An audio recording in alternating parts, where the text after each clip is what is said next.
भारतीयों का ये अपमान नहीं सहेगा हिंदुस्तान, भारतीयों का ये अपमान नहीं सहेगा हिंदुस्तान।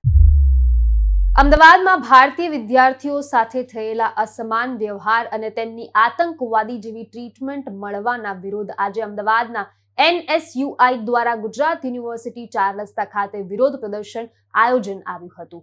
વિગતવાર વાત કરીએ આ વિડીયો દરમિયાન. નમસ્કાર, હું જાનવી બારોટ, બીબી ન્યૂઝ ગુજરાતમાં આપનું હાર્દિક સ્વાગત કરું છું. ભાજપ સરકાર ભારતીયોનું અપમાન.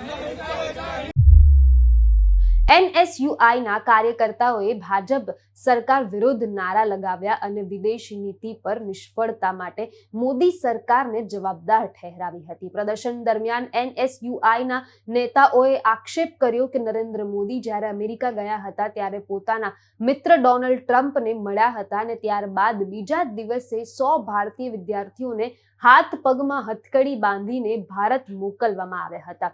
NSUI ના મત મુજબ આ વ્યવહાર ભારત સરકારની વિદેશ નીતિમાં ખામી દર્શાવે છે. વિરોધ પ્રદર્શન દરમિયાન નારા લગાવનાર 50 થી વધુ NSUI ના કાર્યકર્તાઓએ પોલીસે અટકાવ્યા પણ હતા. NSUI આ ઘટનાને અણગમતી ગણાવી છે અને મોદી સરકારને માફી માંગવા માટે કહ્યું છે. વધુ સમાચાર સાથે ફરી મુલાકાત કરીશ. હાલ મને રજા આપો. નમસ્કાર.